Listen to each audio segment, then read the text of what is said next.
Yesus ani waaqa jedhe moo ilma namaati jedhe?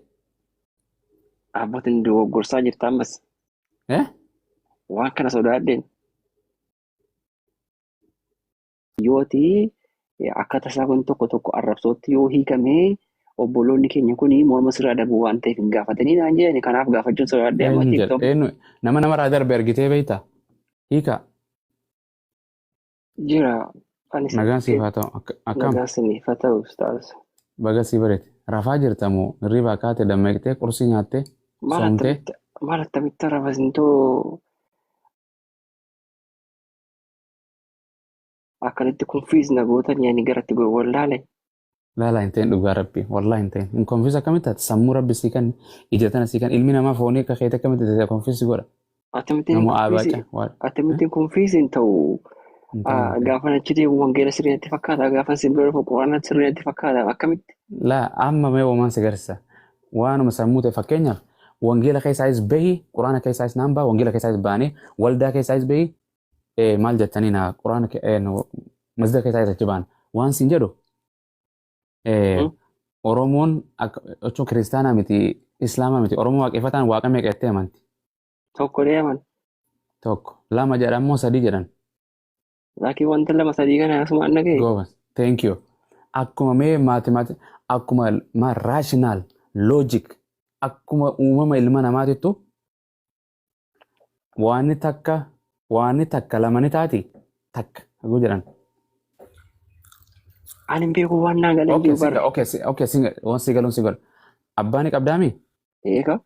Harmeeni qabdaami? Atis lubbuun teetis ilma abbaa keetiif ilma taataami isin kun nama meeqa?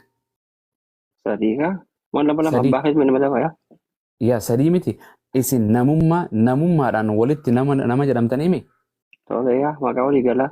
Nama tokko jedhamtan moo nama sadii jedhamtan? Nama sadii. Thank you. Kun cimaadha moo? Cimaa miti. Okay. Yesuus Kiristoos. Lakki ustaas takka. Dhaabbadhu meeqa? Xiksii tokko qofa na sii dubbisa. Samaan naa dubbisa boosa. Hiikaan dogoggorin. Aboo kuni hiika afaan Oromoo. Abboon naggeeffadhaa mee qof turmee naggeeffadhaa. Hiika akkana si gootin dogoggorin isin jette. Hayyee. Inni amansiisu. Ani immoo siifan dubbisa. Ni amanta dhaabbadhatu akkinin jedhe eenyutu Yesuus Kiristoos biyya lafaatitti erge. Ani sitti himaa dhaga'e ani mucaa baadiyyaatti guddate bari. Waggaata lama. Nutis akkasuma. Bari waggaata cherchii lama naqaa isa wayyaanaaf hin deeman. Kana gaafa sin argu kana waan isaan wallaale beektaa. Wallaahi wallaal dhugaa booldeetti waan akkanaan isin barsiisanii. Na hubadhaa fakkeenyaaf ani aadaa nan jaaladhaa afaan nan jaaladhaa gaafa ni warra peentee kana laalu jarri waa ijaaraan dubbatti waan jedhee dubbattu tola achi gaafa sin bira dhufu immoo amanamummaan keessan hundatti tola. Waan tokko lamman sararee kanatti hin tolle hin jira. Al tokko ijoollee keenya musliimaa wajjin gaafa deemu gaafachuu na sodaadhaa. Maaliif gaafachuu kana sodaadhu yooti akka tasaa kun tokko arrabsootti yoo hiikamee obboloonni keenya kun morma sirraa darbu waan ta'eef hin gaafatanii naan jedhani kanaaf gaafachuun sodaadhaa. Nama namarraa darbe argitee beektaa? Lakkii yoo maqaan ergamaa keenyaa arrabsamee morma sirraa darbu jennaan hin gaafachuu sodaadha argitee? Gaafii gaafachuu waan takka arrabsuuf malee obboleessa koo ati namni Yesuus arrabsuu ni deeggarta? Maafan deeggara akkamitti beektaree arrabsuu kan ta'eef nagaa kan ta'e akka tasaa arrabsuu danda'a? Akkasiree saniif namni immaa arrabsoo maaltu waa gaafachuunii fi Yesuus waaqa yoon sin keessi gaafadhe arrabsoodha? Miti. Nabi Muhammad waaqa ergamaadha jettee na gaafatte arrabsoo miti bar. Hattuu diqaalticha akkana jechuun namni nama arrabsuu bar. Isa si arrabsoo ABC jedha wangeelina. Anyway san bira kuti mee waan waaqaa kana waliin eega isin mee kadhaa mee isin boqonnuma takka waanuma takka ta'e Yesuus waaqummaa keessaa baaftuun isinii fida.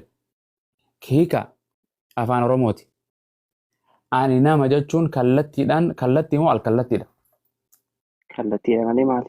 Barattee mana barumsaa akkamillee taate haayiskuul fixeemi? Haayiskuul keessa jiraattus? Lakkii baradhee bari'aa. Alhamdulillah. Okay. Kutaa Oromiyaa bakka feete deemi. Amaariffatti sow afaan biyya feete dhaqe. Namni kutaa Harargeetti nama jechuun nama ganda keessanis saree ni ta'a? Hin ta'u. Hiikaa biraa ni qaba nama jechuun? Nama yoo jedhan namni gosa adda addaa jira? Nama jennaan nama tootaa nama hunduma gurraacha adii. Thank you. Thank you. Nama jechuun nama gadaamee isaa keessaa gabbuumi nama yoo jedhan namni uumamoodha uumaadha. Namni Afaan uumama. Oromoo keessatti goobas. Goobas. Nama guu jedhan nama keessaa jechuun nama dhalatee takka nama uumama dubartii dhiiruma kanuma jira. Kas daffaa ni jira. Ani kanuma beekaa nama uumama kanuma. Okay. Yesuus Kiristoos yeroo ani ilma namaati jedhu ni kijibe. Sumaan gaafadha ongirma kanuma. Akkas jedhanii kijibeen warri kaan. Isii bingaloo. Qonnaa gala bar amma dhageega. Akkas jedhan. Namoonni warri kaan waaqa jedhu ati nama jetta kan maali kun? Waan si jedhe ani ragaan kallattiise kana yaa obboleessa koo ani wangeela keeti quraana kiyya irraa himte laa quraana kiyya.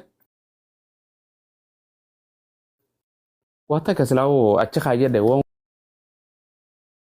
wangeela keeti an quraana kiyya irraa osoo arra Nabi Muhammad ergamaa miti quraana irraa itti naa fidde ani quraana kana edda dandeetiin deema. Waan ni jalachuun hordof. Maaliin siin jedhe? Yooti. Nabi Muhammad ergamaa miti takka fakkeenyaaf bakka takkatti Nabi Muhammad ergama jedhee bakka biraatti ammas quraanuma keessa Nabi Muhammad ergamaa miti yoo naan jedhe wangeela kana quraana kana darbeetiin deema. Wal diigee waliin diine. Quraanni gosa.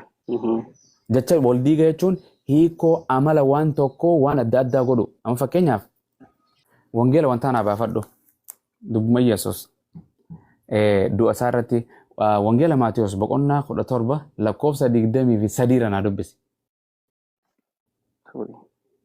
Wallahi yoo aqli afaan naa hiikanii ta'an afaan Oromooti seerluka afaan Oromootiin barreeffame wangeelli gabayaarra gurgurtanii fudhadhaa wangeela itti nukkanitanii dubbisaan hin jettan. Hiikoo naa godhuu hin danda'u yoon afaan Oromoo bakka abbaa jechoota adda takka wallaale digsineeri itti ilaalla. Malee afaan Oromoo sirraan beeku narraan beektu Oromoo naaf illeen Oromoo guutuudha miti. Yoo gartee wangeelli kun naaf hin galle maaliif gabayaa irratti olchanii fudhadhu naan jettan maa dubbisinaan jettan. Sagaleen Waaqayyoo madammarii kan nama burjaajessu sagaleen Waaqayyoo nama burjaajessiti. Okay banadhu wal akka itti warrukutu dubbii Yesuus dubbate lama naa laali. Okay. Wangeela Yohaannis wangeela Maatiyos. Boqonnaa 17 lakkoofsa 22 si dubbisa banadhu ati siin dubbisa yee ishee. Okay. Maatiyos 17 Maatiyos 17 22 irraa hin eegala okay. Mata duree kanas laali mata dureen waan jedhu okay. Mata dureen isa akka jedhu Yesuus ammoo waa'ee du'a isaatii fi du'a ka'uu isaa dubbachuu isaa jedha. Akkasuma mi? Akkasuma jedhami? Alaallatu qoya. Namta kan afaan hin dubbatina. Nama na afaan dubbate kanarratti ani gadumaan darba. Okay. Akkasuma jedhamiti? Hiika. Okay. Naa dubbisi wanti kun jiru. Okay. Mata dureen wangeela biraa qabda. Telefoonirraa dubbisu jirta moo macaafa qabdi biraa? Telefoonirraa dhaabbiisa. Okay. Mata dureen Yesuus ammoo waa'ee du'a isaatii fi du'a ka'uu isaa dubbachuu isaa jedha. Okay. Akkas jedha. Hin laallatta. Akkasuma jedha mata dureen. Okay. 22 irraa.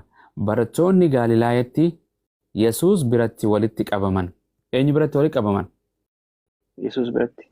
Thank you. Yesuus ilmi namaa harka namootaatti dabarfamee hin kennama. Ilmi namaa eenyu ilmi namaa kun? Yesuus taaka. Yesuus ani waaqa jedhee moo ilma namaati jedhe? Abbootiin dogoggorsaa jirta ammas.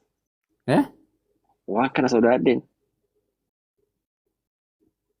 Maali wangeelaan dubbisu jiraa miti? Maal jedhu jarri kana gaafa dubbisan?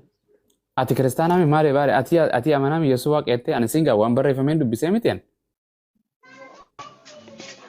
Sirriidha. Wangeelaan qabdu wangeelaan qabdani isin kiristaananii waan arginu wangeelaan dubbistan shubbisu malee dhayxanii waldaan amma dhaggeeffatan ameen galtan waa dubbisaa jirana waa dubbisaa dhuga dubbate moo boqonnaa qabdu Yesuus akkana ta'e waa hunda amantan dhageeytuma.